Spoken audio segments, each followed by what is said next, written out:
Antonio J. Mayor, los refugiados y la oportunidad económica. Sábado 12 de septiembre de 2015. El ministro de Economía y Competitividad Luis de Guindos, desde Luxemburgo, donde había acudido para una reunión informal de los ministros de Economía y Finanzas de la UE, en referencia a las cuotas de recepción de refugiados provenientes del conflicto sirio, y sobre las que España ha manifestado el compromiso de acoger a 15.000 refugiados, afirmó lo siguiente: si el proceso se canaliza adecuadamente, y yo creo que va a ser así, esto incrementa nuestra capacidad de crecimiento. A medio plazo, esa incorporación de familias enteras, de savia nueva, en las sociedades europeas es positivo desde el punto de vista estrictamente de crecimiento a futuro de economías. Dicha reunión, que poco tuvo de informal, y mucho de cohesión y unificación del mensaje a comunicar al objeto de minimizar fisuras y conseguir la apariencia pretendida, mostró de nuevo y cada vez de manera más agresiva y con menor temor a ser cuestionada, las intenciones de una Europa que no es sino un rehén cautivo y sometido a intereses que nada tienen que ver con la búsqueda de crecimiento o bienestar, intereses que van de la mano de políticas sometidas a una economía que sin pudor alguno, se muestra como la nueva religión a la que todos deberán seguir y creer, ya sea por las buenas o por las malas, arrodillándose voluntariamente o haciéndolo obligado por la exclusión, la falta de recursos, la precariedad, la corrupción extendida hasta límites difíciles de revertir, o en última instancia, por la violencia de los disparos y las armas en un conflicto bélico convenientemente disfrazado de defensa de la libertad. En consecuencia, se hace completamente necesario analizar las declaraciones de Guindos, más allá de su intención propagandística, incidiendo sobre el contenido que realmente tratan, y destapando las cuestiones e interrogantes que hasta el momento presente, intencionadamente no han sido puestas sobre la mesa, sino que han sido obviadas, omitidas o alteradas a nivel institucional. Según la RAE, refugiados son todas aquellas personas /s que, a consecuencia de guerras, revoluciones o persecuciones políticas, se ven obligadas a buscar refugio fuera de su país. Muy pocas situaciones tienen una capacidad de alienación del ser humano semejante a la que produce la necesidad forzosa y obligada de abandonar el país natal, dejar familia, amigos y entorno, para intentar sobrevivir o llevar una existencia digna lejos del lugar de origen. En consecuencia, un refugiado lo es porque existe un hecho violento que le mueve a serlo. En el caso de Siria, este hecho se llama saqueo y desestabilización intencionada de un país, pese a que desde Europa lo conozcamos como conflicto bélico, en una intencionada campaña para anular la única pregunta válida: saber quién es el bueno y quién el malo, o dicho de otro modo, saber el porqué de un conflicto, quiénes están implicados y qué fines persiguen. Asumir que es un conflicto bélico, supone asumir que dos bandos están peleándose por los motivos que fueren, conllevando la tendencia a considerar a ambas partes como bárbaras, malas o irresponsables, y generando el entorno idóneo para que un tercero acuse ante el resto a uno de los bandos de ser verdugo del otro, concediendo a través de dicha acusación, la plena legitimación para intervenir en el conflicto, apareciendo como paladín de la justicia, la moral y la libertad. Los conflictos bélicos no son fenómenos naturales que se produzcan por leyes físicas. Son guerras. Y todas son iniciadas y desencadenadas por intereses económicos, buscando el control de recursos, de territorio y de población, siendo esta última considerada únicamente como mal necesario en la mayoría de ocasiones, con lo que, salvo para el empleo de un cierto número como capital humano barato en la reconstrucción de las zonas afectadas, el resto solo supone una fuente de gasto y un posible germen de protesta que podría llegar a desembocar en una presión social capaz de recuperar el gobierno del país saqueado. Ante esta perspectiva, a nadie puede caber duda alguna que para los nuevos dueños de un país, al igual que para el patrono en las antiguas plantaciones de algodón, el número necesario de población o personas a su cargo debe ser solo el justo para que sirvan al objetivo deseado. En el caso de la plantación, una plantilla en un número suficiente para cultivar, recoger y tratar la materia prima, manteniendo un reducido sobrante que sirva de relevo ante posibles bajas, mientras que en el caso de un país, una población suficiente para cubrir los puestos de trabajo requeridos sin llegar a suponer jamás un potencial riesgo de amotinamiento ante el expolio de recursos y el empeoramiento lógico del nivel de vida o capacidad de subsistencia. La idea central es el término suficiente, que no hace sino indicar el límite conveniente por encima del cual cualquier aumento, lejos de favorecer, supondrá inevitablemente una amenaza. Pongamos como ejemplo a Níger, un país que se sitúa entre el tercer y quinto puesto como productor mundial de uranio, alrededor del 7,8% del total de la producción mundial, y que sin embargo presenta un 60% de sus habitantes por debajo del umbral de la pobreza, uno de los más altos índices de mortalidad infantil, y una esperanza de vida media inferior a los 54 años, que dan como resultado un país que se sitúa en los últimos puestos del Índice de Desarrollo Humano elaborado por la PNUD. Es la multinacional francesa Areva. El Estado francés es accionista mayoritario quien ostenta el monopolio real de explotación del uranio, significando nada más y nada menos que el 37% de las importaciones totales uranio de Francia, haciéndolo a través de otras dos empresas, Somair y Cominac. En esta última, España es parte de su accionariado a través de ENUSA. Que el uranio sea un elemento esencial para las plantas nucleares es de todos conocido. Lo que no lo es tanto es que la explotación de dicho mineral ha sido impuesta a la fuerza a la sociedad de Níger, por un lado expropiando forzosamente cuantas tierras se considera oportuno, y por otro generando una escasez económica adecuada que permita garantizar en todo momento mano de obra prácticamente esclava al servicio de las minas, que no tenga más opción que trabajar en ellas si quiere poder tener algo que llevarse a la boca al final del día. Ni qué decir tiene que las condiciones de trabajo en dichas minas, y los efectos colaterales de las actividades de extracción y explotación han dejado y siguen dejando un reguero de muerte en forma de suicidios, cáncer, insuficiencias respiratorias, contaminación del entorno agua, aire y suelo, y una exposición a índices de radioactividad provocados por el descontrol en los vertidos que se extiende prácticamente por todo el país. La ecuación es muy sencilla. Francia paga cerca de 3.700 millones de euros por importar el uranio de Níger. Este dinero es abonado en su práctica totalidad a las empresas que tienen el monopolio de la extracción y sus procesos paralelos a Neva, Somair, Cominac, lo cual significa que ese dinero vuelve a Francia en gran medida, dando como resultado que los habitantes de Níger perciben poco, muy poco o nada mientras ven cómo sus recursos naturales son expoliados. Para garantizar que todo ello pueda permanecer invariable, es necesario garantizar dos aspectos esenciales: un gobierno cómplice y una población incapaz de conformar una resistencia u oposición que lleva a un cambio en la gestión y control del país. Para el primer hecho, la corrupción y la colocación de gobiernos títeres prácticamente todo cuanto hace falta para conseguirlo, mientras que para el segundo, las cifras lo dicen todos y el 70% de ciudadanos sobrevive con menos de $2 al día. La mejor noticia sería que ese 70% de ciudadanos desapareciese, ya que el sistema funciona perfectamente con el 30% restante, significando dicho 70% una carga y una molestia que de no ser atajada, y si se llegase a cometer el error de permitir su cohesión,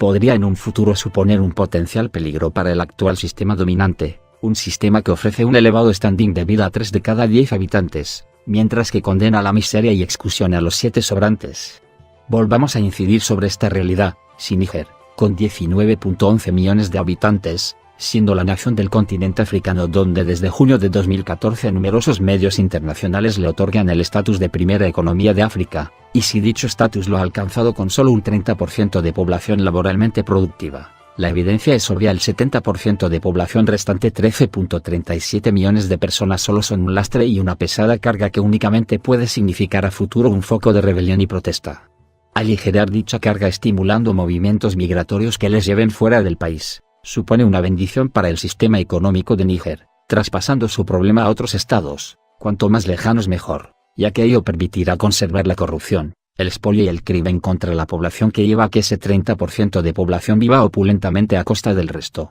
En definitiva, se trata de mantener el control de un mercado, a poder ser excluyente y con carácter de monopolio. Las capas sociales desprovistas de recursos o esperanza son el precio a pagar por ello. Signo de interrogación abierta. ¿Alguien podría concebir que para Níger suponga una oportunidad de crecimiento acoger a 15.000 habitantes más? Níger cuenta con casi 14 millones de personas en situación de ultrapobreza, número más que suficiente y sobrado para garantizar que la población laboralmente empleada de baja y media cualificación lo sea a cambio de salarios y condiciones irrisorios, a la vez que se garantiza también el enorme trasvase y extracción de riqueza a favor de un mínimo porcentaje de población, quien hoy por hoy afirma rotundamente que Níger es un lugar idóneo para vivir.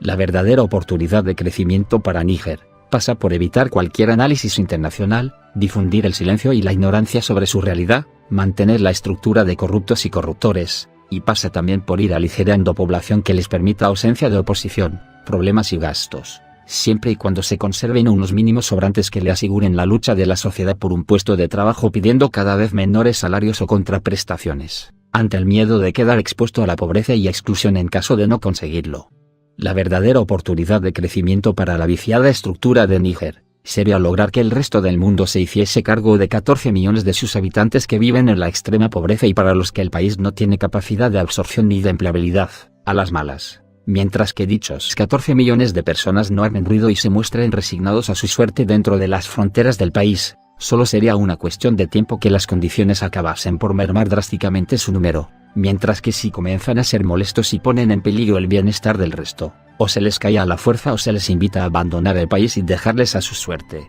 Dicho de otro modo, su bienestar pasa porque otros estados asuman el precio y las consecuencias de anteponer intereses empresariales a los propios. Volvamos ahora a la realidad de Siria y a la mal llamada crisis de refugiados. Una crisis que no es tal, es una acción militar en toda regla dirigida a desestabilizar y derrocar un gobierno en favor de intereses que se encuentran a más de 16.000 kilómetros de distancia y un silencio absoluto sobre las causas que mueven a cientos de miles de personas a abandonar su país, centrando el problema en la falta de solidaridad del resto ante una situación de emergencia sobre la que nadie cuestiona ni se pregunta, aceptándola como si fuese un fenómeno natural o una trifulca local entre sociedades barbarizadas. Si una persona ha sido agredida, acude a la policía y ésta se limita a curarle sus heridas y darle cama y comida hasta que se recupere medianamente. Los agentes que han actuado así dejan de ser autoridad para convertirse en cómplices, dejan de ser justos para convertirse en cooperadores, y dejarán de proteger al ciudadano para convertirse en colaboradores de un delito.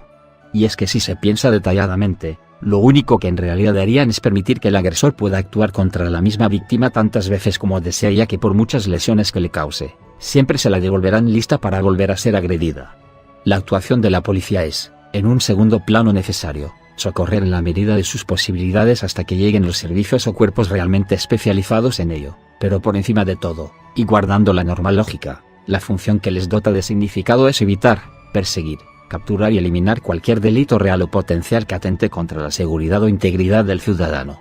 Si la policía no actúa contra el agresor, deteniéndolo y anulándolo, hoy será una víctima a la que tengan que asistir, pero mañana serán 100 gracias a la impunidad que se brinda al autor del delito.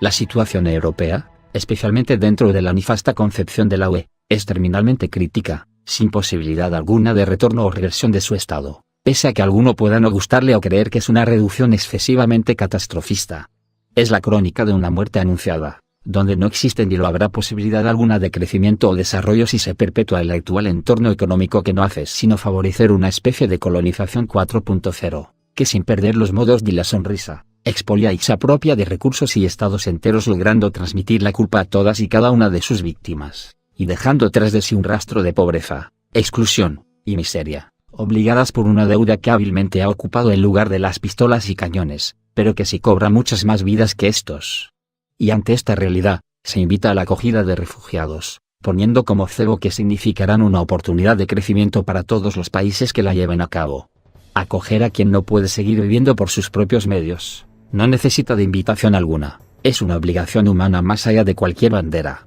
color o escudo. Pero hacerlo sin cuestionarse el motivo por el que estas personas deben abandonar un país, o hacerlo sin emplear todos los medios para detener un conflicto que no es sino una cruel guerra movida por la ubicación geoestratégica de Siria y por el control de determinados recursos por parte del mismo que nos invita a acoger a las víctimas de su delito, no hace sino convertirnos en cómplices necesarios de un delito de genocidio. España cuenta con más de 7 millones reales de desempleados, 3 millones de los cuales son de larga duración con riesgo evidente y palpable de quedar excluidos de manera definitiva de cualquier oportunidad o posibilidad laboral dentro de un mercado que día a día necesita menos mano de obra y, lógicamente, menos gente que le cuestione o proteste. Para España, al igual que para cualquier otro país, acoger a quien no tiene recursos es una cuestión de humanidad y de solidaridad. Pero que ello signifique una posibilidad de crecimiento extraordinaria, es simple y llanamente una malintencionada mentira intentando que sea creída en base a presentarla como medicina para la enfermedad terminal que padece la sociedad y que no es otra que el progresivo deterioro y ruptura económica provocado por la completa ausencia de posibilidad real de desarrollo. No se trata de gastar millones en apósitos o vendas que vayan limpiando la sangre a medida que brota, se trata de cerrar la herida para que el paciente no se desangre. Desde Afganistán, pasando por Guatemala, Chile, los Balcanes, Irán, Irak, Libia, la misma Siria en 2012 o la reciente Ucrania, entre otros muchos, asistimos a un último intento tan desesperado como cruel y sanguinario de consolidar y retener un dominio global que, a medida que su economía se hace irreal e imposible de sostener, está alcanzando su mayor cuota de expansión territorial, literalmente adueñándose con toda la violencia posible de posiciones geoestratégicas y recursos esenciales que le permitan mantener un trono cuyas patas se hayan completamente carcomidas, desestabilizaciones de gobiernos, suministros de armas, dinero y equipos, comandos que logran infiltrarse bajo la apariencia de ayuda humanitaria o refugiados, visados falsos, Primaveras árabes simulando progreso y dejando tras de sí ruina y pobreza. Organizaciones terroristas creadas, entrenadas, financiadas y dirigidas por los mismos que aparentan combatir contra ellas. Intervenciones militares fingiendo ser llevadas a cabo para garantizar la libertad y la democracia cuando en realidad están derrocando gobiernos legítimamente votados y sustituyéndolos por muñecos de paja al servicio de un tercero. Operaciones encubiertas o mercenarios entrenados y armados hasta los dientes haciéndose pasar por ciudadanos pacíficos que protestan contra un régimen opresor e injusto han sido una hoja de ruta tan despiadada como cínica y real, logrando que el resto del mundo asista impasible e impotente guerras disfrazadas de compromisos con la democracia, contando con la complicidad de infinidad de estados que hace tiempo que dejaron de serlo para convertirse en simples países tutelados temerosos de desatar la ira o el castigo de quien prácticamente se ha convertido en su propietario, dando como resultado una realidad distorsionada que logra hacer pasar al verdugo por víctima y a la víctima por culpable.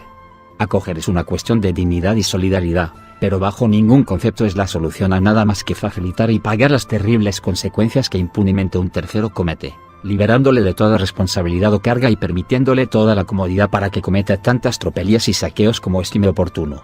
Tras Siria, los gobiernos de Túnez, Argelia o Jordania reúnen todos los factores para ser los siguientes. La realidad económica que sustenta una economía basada en un dólar ficticio, cuyo único valor real lo compone el papel y la tinta empleada en su impresión, inflada hasta límites inconcebibles y sin más base que la confianza obligada e impuesta al resto hacia la aceptación del valor que se les dice que cada billete tiene, obliga a una huida hacia adelante si se quiere sostener unos años más lo que a todas luces comienza a resultar una insostenible mentira. Hay dos modos de lograr que una mentira jamás se descubra. El primero es no haber mentido, el segundo es eliminar a todos aquellos a quienes se mintió. Creer que la imaginaria línea entre norte y sur que estigmatiza y divide entre ricos y pobres todo un planeta será una línea que permanecerá inalterable con el paso del tiempo, más que un error sería una preocupante muestra de candidez o hipocresía. Con el transcurso de los años, cada vez menos tienen más, y cada vez más tienen y tendrán poco o nada para mantener simplemente la esperanza de no quedar excluidos de un sistema que se fagocita a sí mismo.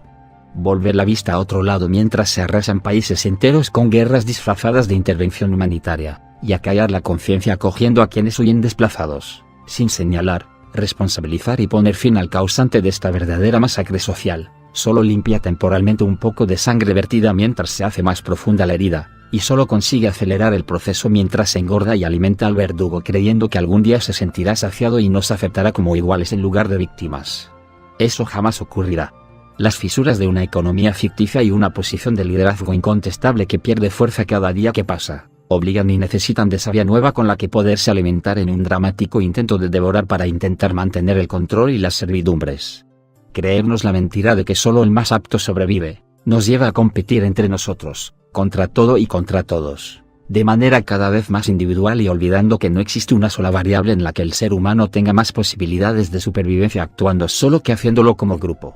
Nuestro país, actualmente es incapaz y seguirá siéndolo cada vez más, para absorber una fuerza de trabajo desempleada que alcanza cifras reales de 7 millones de personas, y que, lejos de ser estacionaria se está convirtiendo en crónica. El nivel de desarrollo industrial o inversión en su fomento, es una broma de mal gusto que no hace sino condenar al paulatino subdesarrollo tanto productivo como tecnológico, dejando en manos privadas inversiones que no son sino anzuelos para extraer mucho más que lo invertido. La creación de empleo es imposible dentro de este entorno.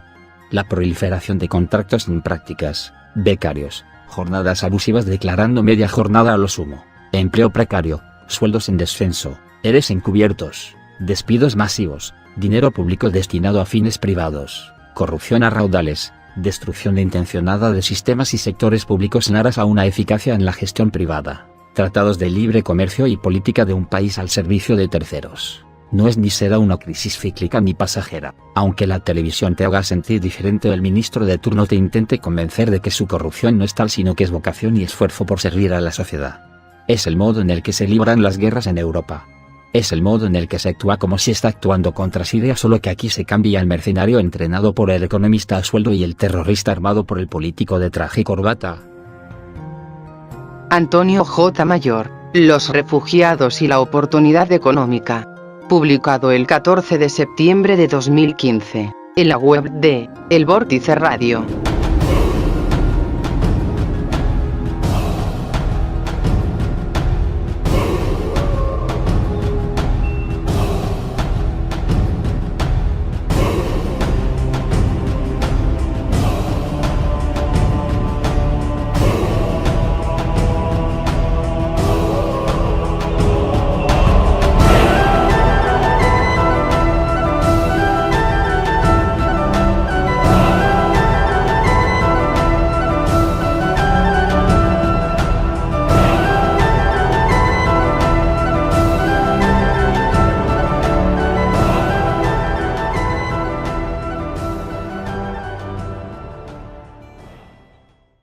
refugio fuera de su país. Muy pocas situaciones tienen una capacidad de alienación del ser humano semejante a la que produce la necesidad forzosa y obligada de abandonar el país natal, dejar familia, amigos y entorno, para intentar sobrevivir o llevar una existencia digna lejos del lugar de origen. En consecuencia, un refugiado lo es porque existe un hecho violento que le mueve a serlo. En el caso de Siria, este hecho se llama saqueo y desestabilización intencionada de un país, pese a que desde Europa lo conozcamos como conflicto bélico, en una intencionada campaña para anular la única pregunta válida: saber quién es el bueno y quién el malo, o dicho de otro modo, saber el porqué de un conflicto, quiénes están implicados y qué fines persiguen. Asumir que es una corrupción extendida hasta límites difíciles de revertir, o en última instancia, por la violencia de los disparos y las armas en un conflicto bélico convenientemente disfrazado de defensa de la libertad.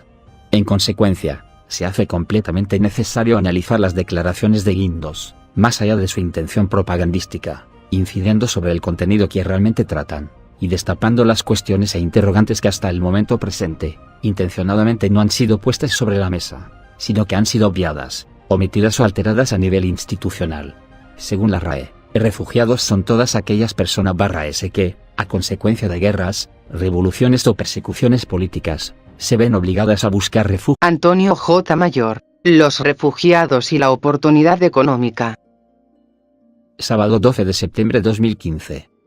El ministro de Economía y Competitividad Luis de Guindos, desde Luxemburgo, donde había acudido para una reunión informal de los ministros de Economía y Finanzas de la UE, en referencia a las cuotas de recepción de refugiados provenientes del conflicto sirio, y sobre las que España ha manifestado el compromiso de acoger a 15.000 refugiados, afirmó lo siguiente: si el proceso se canaliza adecuadamente, y yo creo que va a ser así, esto incrementa nuestra capacidad de crecimiento.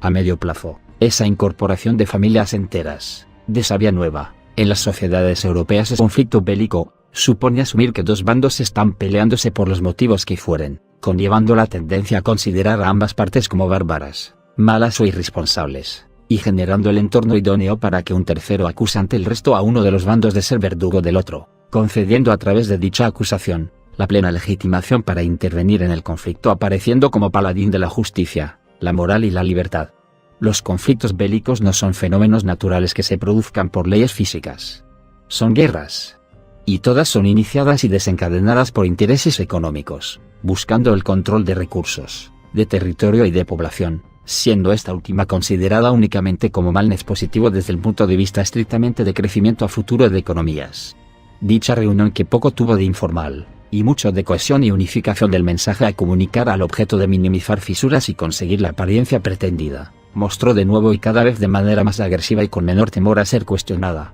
las intenciones de una Europa que no es sino un rehén cautivo y sometido a intereses que nada tienen que ver con la búsqueda de crecimiento o bienestar, intereses que van de la mano de políticas sometidas a una economía que sin pudor alguno, se muestra como la nueva religión a la que todos deberán seguir y creer, ya sea por las buenas o por las malas, arrodillándose voluntariamente o haciéndolo obligado por la exclusión, la falta de recursos, la precariedad,